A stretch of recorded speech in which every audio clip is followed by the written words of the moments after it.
On 6 September 2024, at the Park Hotel in New Delhi, the second edition of the Cargo NXT conference set the stage for vital discussions on innovation, sustainability, and infrastructure development. The distinguished guests graced the lamp lighting ceremony, symbolizing the beginning of the Cargo NXT conference. The inaugural session, titled Building the Future, Government's Initiatives in Supply Chain and Logistics Infrastructure, brought together a panel of distinguished experts to discuss the government's role in transforming India's logistics landscape. Moderated by Mr. S. Ramakrishna, Managing Director of Balaji Maryline, the session began with insightful discussions on sustainability, compliance, and the expansion of infrastructure. Mr. Sanjay Swarup, CMD of Concord Group, shared the strides being made in promoting sustainable logistics. Last year we have carried 52 million tons of containerized cargo, of which 95% was by rail, only 5% was by road. And Government of India has taken lot of initiatives for promoting rail transportation. We have taken an initiative of LNG trucks. We have procured 100 LNG trucks. We have deployed them at 3 locations primarily. In this month only, we will be able to start that LNG pump. Once we start that LNG pump, we will be deploying LNG trailers in movement in NCR, North India also. As you know, Delhi, the situation of pollution becomes very, very challenging during winters especially. So we will be using LNG trailers primarily for last mile, first mile in North India, which will be a very big thing for controlling the pollution of containerized movement. Thirdly, what we are doing is we are signed MOU with NTPC for solar panels at our terminals as well as at our offices. We will replicate it throughout the country at all the terminals. So we are very conscious about the environment. Professor Dr. Manoj Chaudhary, Vice Chancellor of Gati Shakti Vishwavidyalaya, highlighted the critical need for skill development. One critical thing that also need to be highlighted is there was a significant emphasis in this year's budget on skilling. So if we have to really make a transformative development, we need not only people, we need well qualified people for the sector.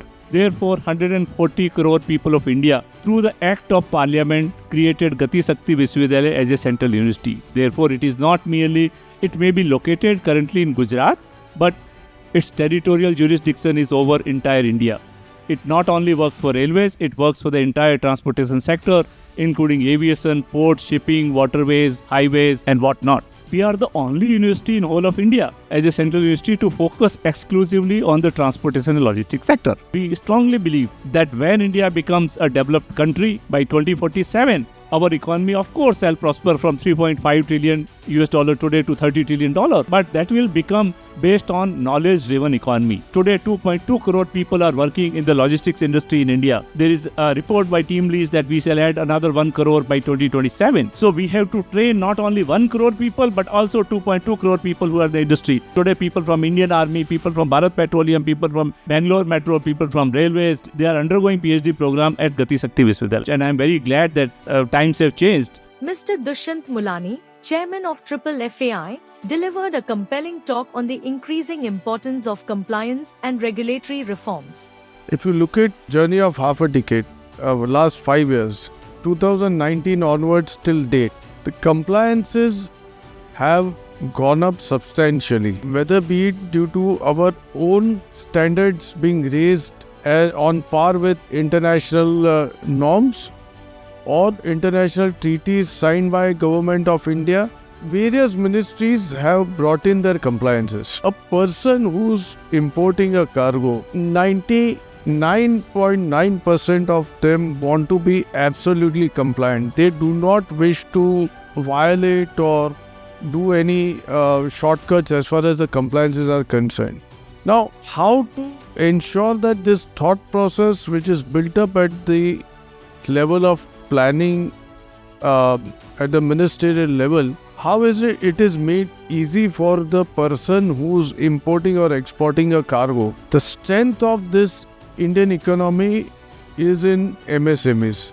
Because your Industrial Development Corporation of various states, whether it is Maharashtra, Gujarat, Haryana, Punjab, Delhi, anybody, we need to handle these small industries to ensure that how clearances are done at one particular format in a simplified manner, in transparent manner and in time-bound manner. Present a paper to government to bring out simplified way of observing compliances, a mechanism where any importer, exporter, customs broker, forwarder, shipping line, airline, they want to be compliant. Any foreign company who wishes to invest in India, who wishes to carry out business, should be able to understand compliances in a very simplified way.